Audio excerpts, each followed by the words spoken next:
అక్కడికి ఒక 5-6 మంది కుర్రోళ్ళు తాగి వచ్చేసి బీర్ బాటిల్స్లో నన్ను కొట్టడం జరిగింది. నిజంగా చెప్తున్నా ఈ వీడియో ద్వారా నా ఫ్రెండ్స్ ఇప్పుడు కూడా నేను చెప్తున్నా ఒక్కరికి కూడా నాకు ఎంతవరకు బెస్ట్ ఫ్రెండ్ లేడు. ఇంత సక్సెస్కి రీజన్ ఎవరున్నారంటే మనని ఫస్ట్ రీజన్.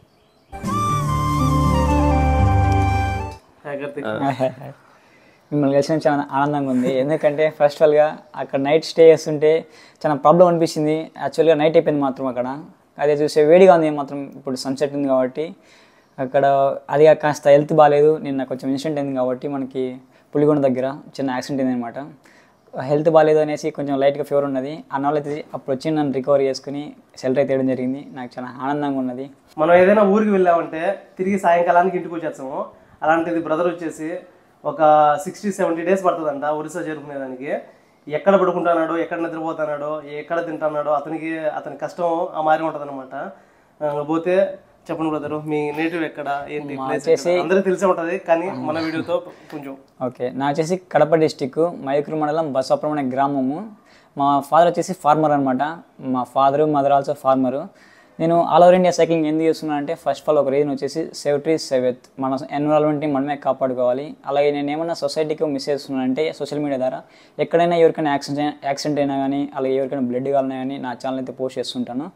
ఇంకా ఇప్పుడు మనం నేచర్ని మనం రానున్న జనరేషన్కి ఏమైనా గిఫ్ట్గా ఇవ్వాలంటే మనం ఏదో గోల్డ్ అమౌంట్ ఇవ్వాల్సిన అవసరం లేదు. మన నేచర్ని మనం వాళ్ళకి ఇస్తే ఎలాగైనా హెల్త్ కాపాడుకుని బతకచ్చు అనేసి నేను ఈ సైక్లింగ్ అని చేస్తున్నాను. పొల్యూషన్ ద సొల్యూషన్ అనేసి. దీనికి మీకు మామూలుగా చెయ్యాలి అనే మోటివ్ వచ్చింది?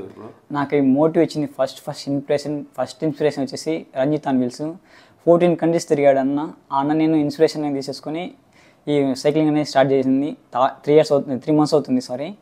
ఇది వచ్చేసి నా థర్డ్ రైడ్. ఫస్ట్ రైడ్ వచ్చేసి తిరుపతి టు కన్యాకుమారి, అలాగే కడప టు గోవా. ఈ థర్డ్ రైడ్ వచ్చేసి బెంగళూరు టు ఒడిశా రైడ్. మీ వీడియోస్ చూసాక జనాలు ఏ విధంగా సపోర్ట్ చేస్తున్నారు? నాకైతే ఫస్ట్ ఇంతమంది రైల్వే కొడూరులో వచ్చి సపోర్ట్ చేస్తుంటే చాలా ఆనందంగా ఉంది. అది ఫస్ట్ మెయిన్ పాయింట్ ఏంటంటే నేను లగేజ్ 45 నుంచి 50 kg వరకు ఉంటుంది. ఎక్కువ మంది కూలింగ్స్ వచ్చి తీసుకొచ్చి ఇస్తున్నారు. అదైతే అవాయిడ్ చేస్తే కొంచెం మేల్ అని కోరుకుంటున్నాను.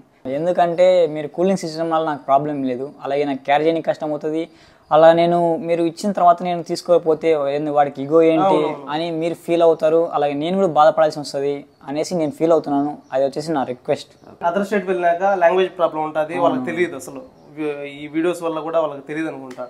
దానివల్ల ఏంటంటే అదర్ స్టేట్ వెళ్ళినాక ఇబ్బంది పడాల్సి ఉంటుంది. ఉన్న కాడికి మనీ మనం ఏదైనా హెల్ప్ చేసామంటే కదా అతను మన స్టేట్ దాటుకున్నాక అతనికైతే చాలా హెల్ప్ అవుతుంది. సో ఈ రైడింగ్ చేసేటప్పుడు ఇంట్లో అమ్మ నాన్న ఏమనలా నిన్ను? ఎందుకు వద్దులే స్వామి, మనకు అవసరం అయితే? అవును, విలేజ్లో ఏంటంటే వాడేంటారు అలా బయట తిరుగుతున్నాడు.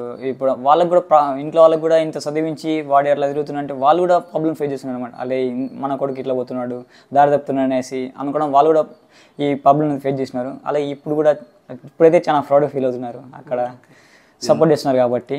నిన్ను ఎవరున్నా ఎగతాలు చేయలే? మామూలుగా రైడింగ్ ఏందంట, ఇదేంది, చదువు మానేసి ఈ రైడ్ ఏంది, అది ఎగతాలు చేసింటారు? నిజంగా చెప్తున్నా ఈ వీడియో ద్వారా నా ఫ్రెండ్స్ ఇప్పుడు కూడా నేను చెప్తున్నా ఒక్కరికి కూడా నాకు ఎంతవరకు బెస్ట్ ఫ్రెండ్ లేడు. నేను అందరినీ చాలా అవాయిడ్ చేసిన తప్పక సపోర్ట్ చేసిన వాళ్ళు తక్కువ మంది ఉన్నారు అన్న నాకు. అలాగే బయట పరిచయాలు ఎక్కువ ఉన్నాయి తప్పక ఫ్రెండ్స్ నుంచి సపోర్ట్ చాలా తక్కువ ఉన్నది. ఇంకా ఎవరితోనైనా నేను చాలా క్లోజ్ అవని చాలా తక్కువ డిపెండ్ అవుతాను అనమాట. ఫాస్ట్గా ఎవరి మీద డిపెండ్ అవ్వను అనమాట. ఇప్పుడు ఎవరి మీద డిపెండ్ అయినా కానీ రేపు పొద్దున కష్టం అవుతుంది. వన్స్ సక్సెస్ అయినాక అన్ని ఆటోమేటిక్గా అయ్యే వచ్చేస్తాయి. తప్పకుండా అదైతే కరెక్ట్ మాత్రం. ఇప్పుడు నా వెనకాల 1,00,000 మంది ఫాలోవర్స్ ఉన్నారు కదా. ఇప్పుడు నాకు ఏ ప్రాబ్లం ఉన్నా కానీ వాళ్ళే చూసుకుంటారు అనమాట. చెప్పుకోవచ్చు. వచ్చే దారిలో ఇంతమంది నిన్ను ఆపి నీతో ఫొటోస్ దిగడం కానీ నీకు సపోర్ట్ ఇవ్వడం కానీ చేస్తానంటే కానీ ఆల్రెడీ సక్సెస్ ఫస్ట్ నేను స్టార్ట్ అయిన రోజు ఇంట్లో నుంచి ఒక్కనే బయటకు వచ్చి నేను ఎంత బాధపడినానంటే యాక్చువల్గా నా ఐఫోన్ కొనికి నేను 13,000 ప్రైజ్ పెట్టాను అనమాట సెకండ్స్లో తీసుకోనికి. అది మా అన్న ఇవ్వడం జరిగింది. ఎంత సపోర్ట్ చేసినాడంటే మా అన్న నిజంగా నా వెనకాల బ్యాక్ బోన్గా నిలబడినాడంటే రియల్గా అయితే మా అన్న ఒక్కడే. అతను ఎక్కడి నుంచి డబ్బులు తీసుకొచ్చాడో ఎక్కడ పెట్టాడో నాకు తెలియదు కానీ ఫస్ట్ నాకు ఇంత సక్సెస్కి రీజన్ ఎవరున్నారంటే మా అన్నని ఫస్ట్ రీజన్. బ్రదరు, ఇప్పుడు చేసే సైక్లింగ్ లో నువ్వు ఎదుర్కొన్న అతి వరస్ట్ కండిషన్ చెప్పు ఒకసారి. వరస్ట్ కండిషన్ వచ్చేసి తమిళలో జరిగింది. నాకు తిరువణమలై దాటిన తర్వాత ఒక HP పెట్రోల్ బంక్లో స్టే చేశాను అనమాట. అక్కడికి ఒక 5-6 మంది కుర్రోళ్ళు తాగి వచ్చేసి బీర్ బాటిల్స్లో నన్ను కొట్టడం జరిగింది. కొట్టారా? అవును. అక్కడ నా దగ్గర అప్పుడు నేను కొంచెం సపోర్ట్ చేశాను అనమాట. మా అన్న ఒక 10,000 డబ్బులు ఇచ్చాడు, ఒక 3,000 ఖర్చు పెట్టుకున్నాను అనమాట. 7,000 వరకు నా ప్యాకెట్లో ఉండే డబ్బులు, ఆ డబ్బులు కూడా తీసేసుకున్నారు. ఇంకా డబ్బులు పోతే పోయింది, మనం ఆరోగ్యంగా ఉంటే చాలా అనేసి నేను ఇంకా అక్కడి నుంచి బయటకైతే వచ్చేసాను. ఎందుకంటే ఇంత ఫేస్ చేసినా కూడా ఏ సోషల్ మీడియాలో కానీ, ఏ ఇన్స్టాలో కానీ, ఏ యూట్యూబ్లో కానీ ఎక్కడ చూపించలేదనమాట. ఎందుకంటే నేను ఇంకా రాబోయే జనరేషన్ అలాగే సైక్లిస్ట్లకు కానీ ఏమైనా మిస్ చేస్తున్నామంటే ఇంకా వాళ్ళు ట్రావెలింగ్ చేయని కూడా ఇష్టపడరు అనమాట. అది ఆ వ్యూ పాయింట్కి కానీ, ఆ స్టేట్కి కానీ వెళ్ళనీకి మనం ఒక ట్రావెలర్స్గా ఏం నేర్చుకోవాలంటే, ఒకటి మనం ఏదైనా పబ్లిసిటీ చేయొచ్చు, ఏదైనా నెగిటివిటీ చేయొచ్చు, మనం ఏది చేస్తున్నాం అనేసి గుర్తుపెట్టుకోవాలి. ఫస్ట్ పాయింట్ ఇది. నేను తమిళనాడులో ఫస్ట్ ఫేస్ చేసిన ప్రాబ్లం. అలాగే సైక్లింగ్ అనేది నాట్ ఈజీ. తమిళనాడులో చాలా రిస్క్. ఎందుకంటే వాళ్ళు తమిళ్ ఆల్రెడీ వాళ్ళు హిందీ వచ్చినా ఇంగ్లీష్ వచ్చినా వాళ్ళు వాళ్ళ భాష లాంగ్వేజ్కి ఎక్కువ ప్రిఫరెన్స్ ఇస్తారు, అసలు మాట్లాడరు.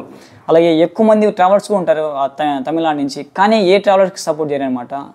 ఫుడ్ నేను వితరమైన ట్రావెలింగ్ చేసినప్పుడు అసలు ఫుడ్ కూడా ఇవ్వరు. అసలు అంత ఘోరమైన పరిస్థితి. అడుక్కుంటే నీళ్ళు కూడా ఇవ్వరు. మన ఆంధ్రప్రదేశ్లో కాబట్టి చాలా ఇప్పుడు ఇట్లా నడుస్తుంది కాబట్టి సపోర్ట్ చేస్తున్నారు. మన ఆంధ్రప్రదేశ్లో ఇట్లా కర్ణాటకలో అయితే బాగా సపోర్ట్ ఇస్తున్నారు అనమాట. నీలాగా ఎవరైనా సైక్లింగ్ చేయాలనుకుంటే వాళ్ళకే చెప్తావు. ఒకటి ఫేమ్ కోసం అనేసి ఎప్పుడు బయటికి రాకండి.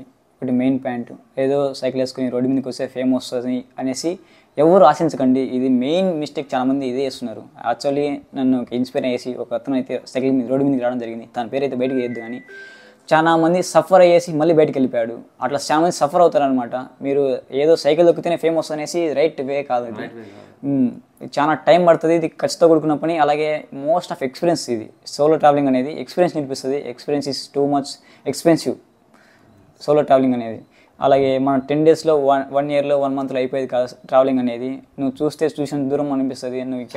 నీకు ఎవ్వరు ఉండరు, నీకు పక్కన ఉన్నారు. అలాగే నువ్వు ఎక్కడ స్టే చేస్తావో తెలియదు, ఎక్కడ తింటావో తెలియదు, ఎక్కడ పడుకుంటావో తెలియదు. నువ్వు ప్రతిదీ అడ్జస్ట్ అవుతావు. నీ సాగు మీద తెగిస్తే మాత్రం సైక్లింగ్ అనేది స్టార్ట్ చేయండి. ఫేమ్ కోసం అయితే రావద్దండి. ఇది నా ఒపీనియన్. ఈ రెడీ అయిపోయిన తర్వాత నెక్స్ట్ మామూలుగా నీ డ్రీమ్ అని ఒకటి ఉంటుంది కదా, రెడీ చేస్తున్నావు. ఆల్ ఓవర్ ఇండియా అయిపోయిన తర్వాత ఒక పెద్ద డ్రీమ్, ఏదైనా డ్రీమ్ ప్రాజెక్ట్ ఏమైనా ఉందా? నా డ్రీమ్ ప్రాజెక్ట్ అంటే ప్రతి ఒక్కరు ఇండియన్ ఫ్లాగ్ వేసుకొని తిరుగుతుంటారు. ఇండియన్ ఫ్లాగ్ వేసుకొని తిరగడం కాదు, అదర్ కంట్రీస్కి వెళ్ళి మనం ఇండియన్ ఫ్లాగ్ ఎగిరేయాలనేసి నా డ్రీమ్. అందుకే నా సైకిల్ మీద చూసినట్లయితే ఇండియన్ ఫ్లాగ్ ఎక్కడ కనిపించదు, జస్ట్ ఒక బోర్డు మాత్రమే ఉంటుంది, సేవ్ ట్రీస్ సేవ్ ఎర్త్ అనేసి. నా డ్రీమ్ వచ్చేసి అదర్ కంట్రీస్ మీద మన ఫ్లాగ్ ఎగిరేస్తే మన రేంజ్ ఏంటో తెలుస్తుంది. అబ్బాయికి యూట్యూబ్ కూడా ఉందన్నమాట, rolling with Karthik YouTube and Instagram. So ఇన్స్టాగ్రామ్లో ఆల్రెడీ ఫేమ్ వచ్చింది, యూట్యూబ్లో కూడా అందరూ వెళ్ళి అక్కడ సబ్స్క్రైబ్ చేసుకుంటే కన్నా అతనికి మోటివేషన్ అయిపోయి కొంచెం డబ్బులు వచ్చితే కన్నా కొంచెం బ్యాక్ బోన్గా ఉంటుంది. ఇలాంటి ట్రావెలింగ్ వీడియోలు చాలా చేయగలుగుతాడు. సో ప్రతి ఒక్కరూ వెళ్ళి యూట్యూబ్లో రోలింగ్ విత్ కార్తిక్ సబ్స్క్రైబ్ చేసుకొని కొంచెం సపోర్ట్ చేయండి. ఇంకేం లేదు, నేను ఎందుకు ఈ వితరమైన ట్రావెలింగ్ చేస్తున్నా అంటే ఒక మిడిల్ క్లాస్ ఫ్యామిలీ నుంచి వచ్చాను. ఇంకా మా ఫాదర్ ఆల్సో మదర్ ఆల్సో కూడా ఫార్మర్స్. నేను అందుకు మెయిన్ రీజన్ వితరమైన ట్రావెలింగ్ అనేది ఎంచుకున్నాను. ఇంకా మన స్టేట్లో అయితే మన ఆంధ్రప్రదేశ్లో ఇబ్బంది లేదు, అలాగే అదర్ స్టేట్కి వెళ్ళినప్పుడు చాలా కష్టం అవుతుంది. అలాగే మానిటైజేషన్ అయినదంటే ఆ తర్వాత నేను వితరమైన ట్రావెలింగ్ బోర్డ్ చేంజ్ చేసేసుకొని మనీతోనే ట్రావెల్ చేయడానికి వెళ్తానమాట. అది మీరు కొంచెం ప్లీజ్ సపోర్ట్ చేస్తారు తప్పకుండా. ఎందుకంటే ఇంత కష్టపడుతున్న వాళ్ళకి ఎప్పుడైనా సపోర్ట్ చేస్తారు. I'm 19 years old. అది కాక ప్రతి ఒక్కరు సపోర్ట్ చేస్తారని కోరుకుంటున్నాను. రైల్వే కోడూరు పీపుల్స్ అందరికీ, అలాగే మన ఈ వీడియోస్ ప్రతి ఒక్కరికి thank you so much your love and support. ప్రతి ఒక్కరు సపోర్ట్ చేస్తారనేసి ఆశిస్తున్నాను. బ్రదర్కి అందరూ కూడా సపోర్ట్ ఇవ్వండి, ప్రతి ఒక్కరు కూడా సపోర్ట్ ఇవ్వాలి. All the best bro. Thank you so much. All over India ride ఖచ్చితంగా సక్సెస్ అవ్వాలి. మళ్ళీ ఇలాంటి రైడ్స్ ఎన్నో నువ్వు ముందు చేయాలి. తప్పకుండా. All the best.